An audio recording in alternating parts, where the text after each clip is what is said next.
За та бүгдийнхээ өнөөдрийн амрыг айлтгая.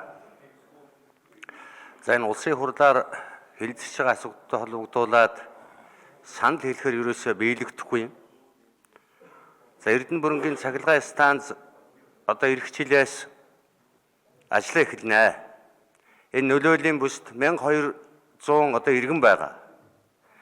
Энэ 1200 иргэнд 30 сая төгрөгийн нөхөн одгуур одгоё гэдэг улсын хурлын хуулийн төслийг улсын хурлын гишүүн Чимдийн Күрэлбаатарын хамт өргөн мэдүүлээд 1 жил болж байна. 1 жил болж байна. Ерөөсөө хэлэлцэхгүй байна.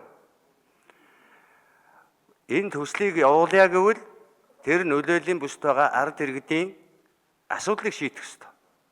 Энэ төслийн мөнгнөөс 17 сая доллар байгаа. 360 сая долларын санхүүжилтээр шийдэгдэх зээл авсан энэс 17 сая төгрөг байгаа.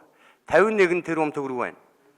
Энэ бүсэд амьдардаг энэ 1200 хүнд энэ мөнгөнд яагаад өгч болохгүй байгаа юм бэ?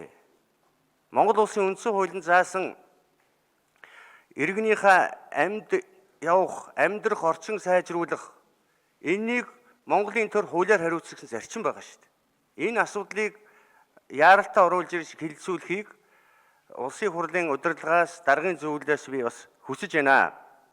За хоёр дахь асуудал 2012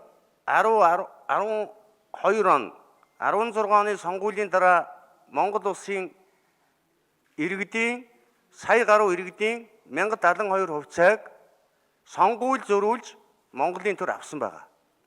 Энэ мөнгөний одоо буцааж өгөө. Энэ хувьцааг нь буцааж өгөө гэдэг улсын хурлын тогтоодын төсөл өргөн барьсан. Төсвийн байнгын хорогоор хэлэлцсэн. Гэтэл энэ сар гаруй